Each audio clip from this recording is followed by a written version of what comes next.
नमस्कार, आप सभी दर्शकों का बहुत बहुत स्वागत है देश न्यूज के खास कार्यक्रम प्रेस वार्ता में। दर्शकों, मैं हूं आपके साथ निशा और आज जानेंगे देश दुनिया की तमाम बड़ी खबर, बड़ी अपडेट। ऐसी कौन सी खबरें हैं जो आज सुर्खियों में और अखबारों में प्रमुखता से प्रकाशित हुई हैं। हमारे साथ एक्टर सूरज पाठक जी, हमारे साथ लखनऊ उत्तर प्रदेश से ज्ञानेश जी, हमारे साथ उत्तराखंड से महेश जी हैं। जो तमाम अपडेट हम उनसे लेंगे और सबसे पहले हम सीधे चलेंगे उत्तर प्रदेश की और लखनऊ उत्तर प्रदेश से हमारे साथ ज्ञानेश जी हैं। ज्ञानेश जी, उत्तर प्रदेश लखनऊ की आज क्या बड़ी खबर है, बड़ी अपडेट है, हमारे दर्शकों के साथ साझा करें। ऐसा देखिए, ये लखनऊ से एक बड़ी खबर है कि जो स्वामी प्रसाद मौर्य के बेटे थे उत्कृष्ट मौर्य, उन्होंने कांग्रेस पार्टी को ज्वाइन किया और उन्होंने प्रियंका गांधी के साथ उन्होंने ज्वाइन कराया है। आपको बता दूं कि इससे पहले ऊंचाहार से उन्होंने चुनाव लड़े थे और जो मनोज पांडे हैं सपा के, उनके साथ में चुनाव लड़े थे और अब जाकर उन्होंने जो कांग्रेस पार्टी है उसको ज्वाइन किया है। और रायबरेली से विधायक मनोज पांडे के बीजेपी में जाने के बाद उत्कृष्ट मौर्य ने कांग्रेस पार्टी को ज्वाइन किया है। जी। प्रियंका गांधी ने कांग्रेस पार्टी में उत्कृष्ट मौर्य का स्वागत किया है। उन्होंने कहा है कि उत्कृष्ट मौर्य का स्वागत है हमारी पार्टी में। और मनोज पांडे के विरोध में ऊंचाहार से चुनाव लड़ चुके हैं उत्कृष्ट मौर्य। जी। मनोज पांडे को घेरने की कांग्रेस ने एक रणनीति बनाई है कि ये उत्कृष्ट मौर्य को चुनाव लड़ाएंगे। वहीं हम बताएं कि बाराबंकी में आज राहुल गांधी की जनसभा होनी है और लगभग दोपहर 12 बजे सिद्धौर के गांव मदारपुर पहुंचेंगे। बता दूं कि कांग्रेस प्रत्याशी हैं तनुज पुनिया, उनके समर्थन में राहुल गांधी जो है वो समर्थन करेंगे। वहीं हम बात करेंगे कि मुख्यमंत्री योगी आदित्यनाथ जो है उनका आज का दौरा है। आज महाराष्ट्र दौरे पर जाएंगे मुख्यमंत्री और महाराष्ट्र के धुले और पालघर में अपनी जनसभा करो। मुंबई उत्तर माध्य में भी जनसभा को संबोधित करेंगे। वहीं इस समय बात करूंगा कि समाजवादी पार्टी के राष्ट्रीय अध्यक्ष और उत्तर प्रदेश के पूर्व मुख्यमंत्री अखिलेश यादव ने भारतीय जनता पार्टी पर जमकर हमला बोला। इसके अलावा उन्होंने बसपा चीफ मायावती के भतीजे आकाश आनंद को लेकर भी प्रतिक्रिया दी है। सपा प्रमुख ने बसपा चीफ के भतीजे आकाश आनंद की तारीफ की है। उन्होंने कहा है कि वह नौजवान है, नफरत को मिटाना चाहते हैं, लेकिन भारतीय जनता पार्टी के इशारे पर उन्हें हटा दिया गया। आकाश आनंद ने कुछ भी गलत नहीं कहा था, उनको दोबारा मौका मिलना चाहिए। अगर उनको जल्दी मौका मिला तो वह अच्छा काम कर। उन्होंने भारतीय जनता पार्टी के खिलाफ बोलने का साहस तो किया है। परिवारवाद के आरोपों पर भी अखिलेश ने जवाब दिया। उन्होंने कहा कि ये पीडीए हमारा नारा रहा है और समाजवादियों ने आज से नहीं बहुत पहले दिया था। जिस तरह से संविधान पर खतरा बढ़ा है, हम पीडीए परिवार के लिए खड़े हुए हैं। ये लोग पीडीए परिवार से घबराए हुए हैं, तभी परिवारवाद कर रहे हैं। बिल्कुल। सपा प्रमुख ने दावा किया है कि बीजेपी चारों खाने चित हो चुके हैं। मीडिया को उन्होंने एक साक्षात्कार में जवाब दिया है कि अखिलेश ने कहा है कि 4 चरणों के चुनाव में बीजेपी और उनके सहयोगी चारों खाने चित हो चुके हैं।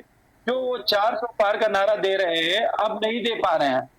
140 करोड़ की जनता इनको 140 सीटों के लिए तरसा देगी। बिल्कुल।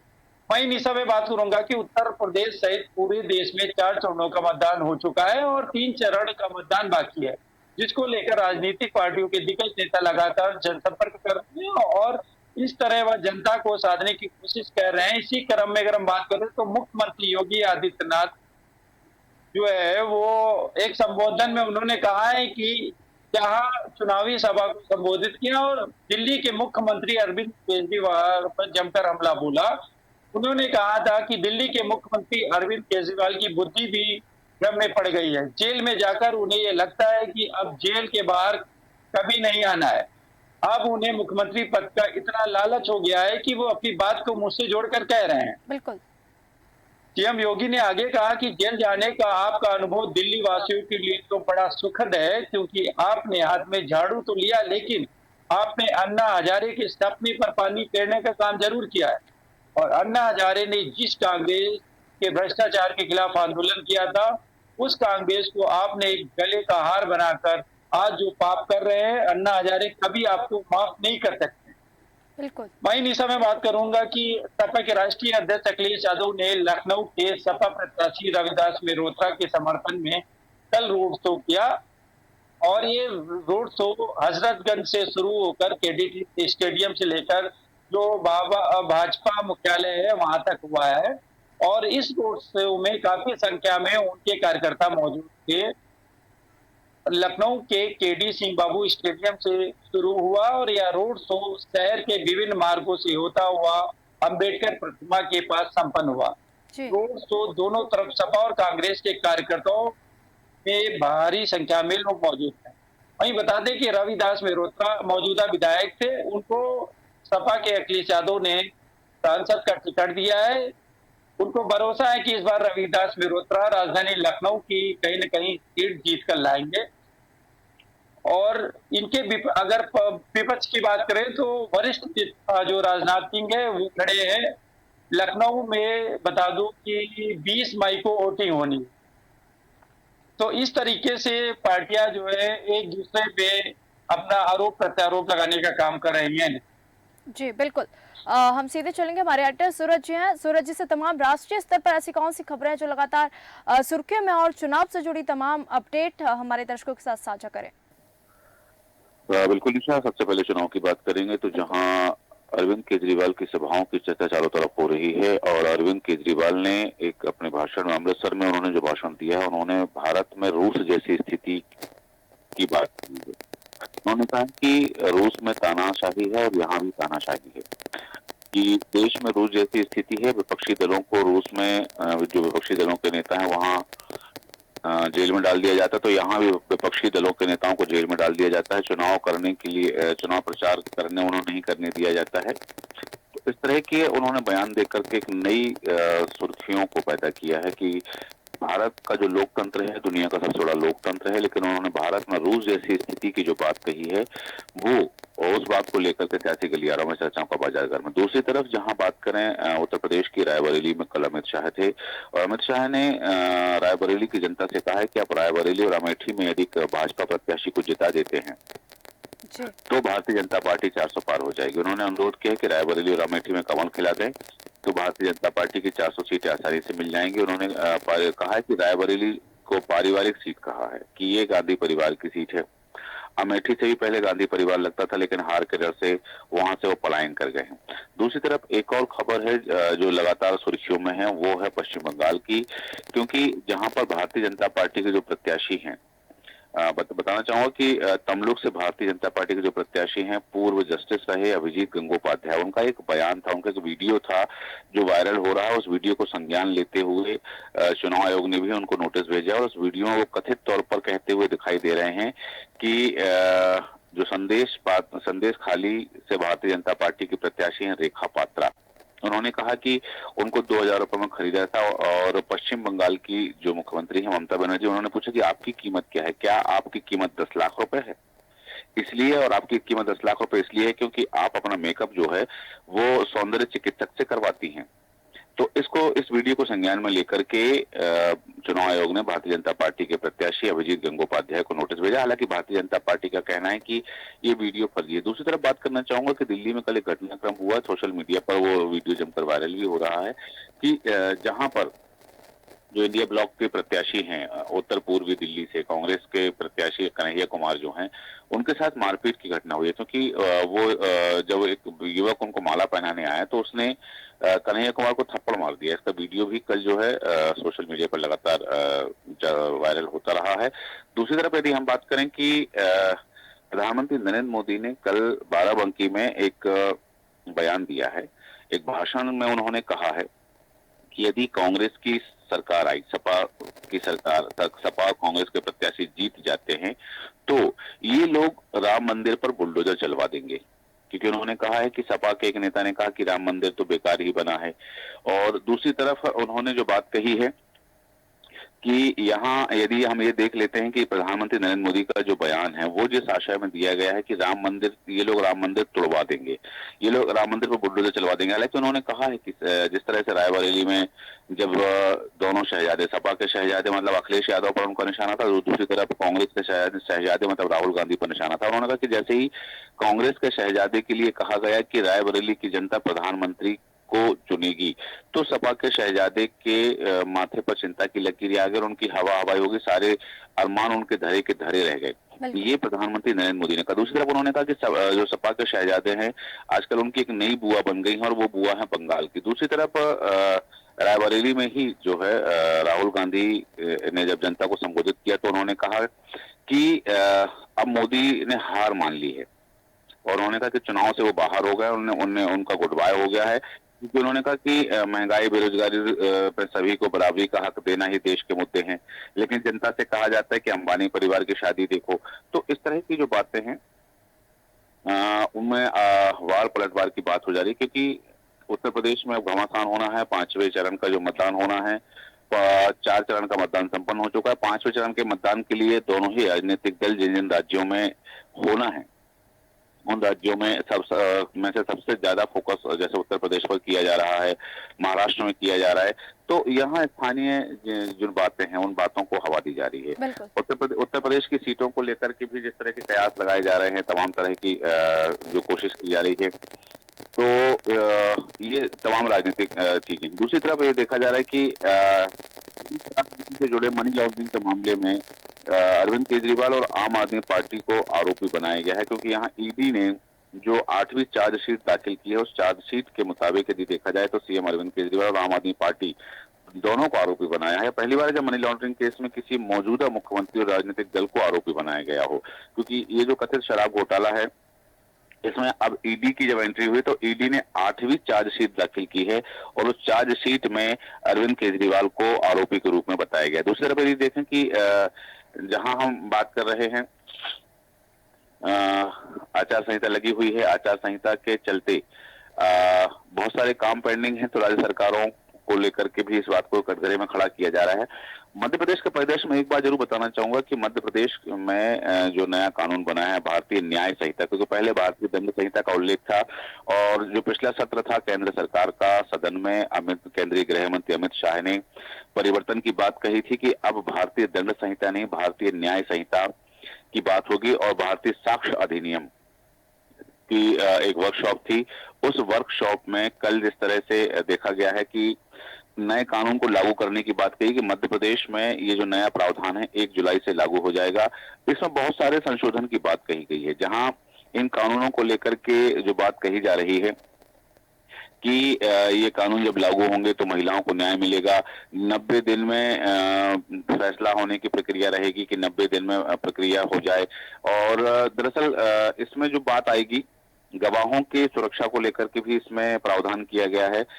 इसमें एक बात है, मैं बताना चाहूंगा कि भगोड़े अपराधी यदि दोषी पाए जाते हैं तो 10 साल आजीवन कारावास या मौत की सजा का प्रावधान नए कानून में किया गया है। दूसरी तरफ ई रिकॉर्ड, 0 FIR, EFIR और चार्जशीट जो है अब ये सारी प्रक्रिया जो है डिजिटल हो जाएगी। तीसरी बात इसमें है कि 7 साल या इससे ज्यादा की सजा के मामलों में जो फॉरेंसिक जांच है वो कंपलसरी होगी। यदि फॉरेंसिक जांच नहीं है तो 7 साल से ज्यादा की सजा नहीं हो पाएगी। इसमें एक और बात शामिल की गई है कि जब किसी आरोपी पर किसी प्रकरण में किसी के घर की तलाशी ली जाएगी तो उस तलाशी के दौरान पुलिस को वीडियोग्राफी करना जरूरी होगा। और एक और बात है कि जो दुष्कर्म की पीड़िता रहेंगी उनके जो है ई बयान दर्ज किए जाएंगे। कई बार होता है कि उनकी उपस्थिति नहीं हो पाती तो ई बयान का प्रावधान किया गया है। अगला जो बिंदु इसमें शामिल किया गया है वो ये है कि गवाह, अभियुक्त, विशेषज्ञ और पीड़ित अदालत में ये वर्चुअल पेश हो सकेंगे। जरूरी नहीं कि इनकी फिजिकली वहां उपस्थिति हो, ये वर्चुअली पेश हो सकेंगे। और एक बात इसमें शामिल और की गई है कि 3 साल से कम सजा पाने वाले मामलों में या 60 साल से ज्यादा की उम्र के लोग जो हैं उनकी गिरफ्तारी से पहले मजिस्ट्रेट से अनुमति लेनी पड़ेगी। ऐसे कानून जिनमें 3 साल से कम की सजा का प्रावधान है या ऐसे आरोपी जिनकी उम्र 60 वर्ष से ज्यादा हो गई है उनकी गिरफ्तारी करने के लिए पुलिस को अब मजिस्ट्रेट की अनुमति लेनी पड़ेगी। तो इन कानूनों का भी जो 1 जुलाई से लागू किया जाना है। कल देखा गया कि इस मामले में जो है लगातार दिन भर ये खबर सुर्खियों में रही है। जी बिल्कुल, और उत्तराखंड के तमाम अपडेट ले लेंगे। हमारे साथ महेश जी हैं। महेश जी, उत्तराखंड में आज क्या सुर्खियों में है और क्या बड़ी खबर उत्तराखंड से हमारे दर्शकों के साथ साझा करें? निशा जी, मैं बता दूं कि जैसे ही मुख्यमंत्री पुष्कर सिंह धामी को समय मिला तो वह 4 धाम यात्रा के लिए निकल पड़े और उन्होंने अपना प्रोटोकॉल तोड़ते हुए बस में जाकर के यात्रियों से जाना कि किस तरह की उनकी यात्रा चल रही है और उन्होंने आश्वासन दिया कि पूरी तरीके से श्रद्धालुओं को की कोई भी परेशानी नहीं आने दी जाएगी। ये अपने आप में बहुत बड़ा घटनाक्रम रहा है, क्योंकि अक्सर सीएम अपने प्रोटोकॉल को नहीं तोड़ते हैं। प्रोटोकॉल तोड़ करके उन्होंने जैसे ही जाना तो लोग जो श्रद्धालु राजस्थान और मध्य प्रदेश के श्रद्धालुओं से उन्होंने मुलाकात की तो लोगों में उत्साह दिखा, एक अलग तरह का भाव नजर आया कि सीएम भी इस तरह का व्यवहार कर सकते हैं। ये अपने आप में सुर्खियां रही हैं। बाकी चार धाम यात्रा में इतने लोगों का आना अपने आप में एक बहुत बड़ा रिकॉर्ड बनता जा रहा है। कल लगभग जो 500 बसों के आसपास के रजिस्ट्रेशन की बुकिंग निरस्त कर दी गई, इससे यात्रियों को बड़ी परेशानी रही है और वो खुले आसमान में भी सोए। लेकिन श्रद्धा के ऊपर मैं समझता हूँ व्यवस्थाएं बहुत ज्यादा को निर्भर करने वाली बात नहीं है। साथ ही मैं निशा जी बता दूं, लक्सर एक जगह पड़ती है हरिद्वार में, यहाँ पर चंडीगढ़ से 2 ट्रेनें आ रही थी। इन दोनों ट्रेनों को सिग्नल रोक करके बदमाशों ने रोक लिया और उसमें लूटपाट किया है। पुलिस लगातार उसमें नजर बनाई हुई है, लेकिन अभी तक कोई भी बदमाश उनको पकड़ नहीं पाए हैं। जी।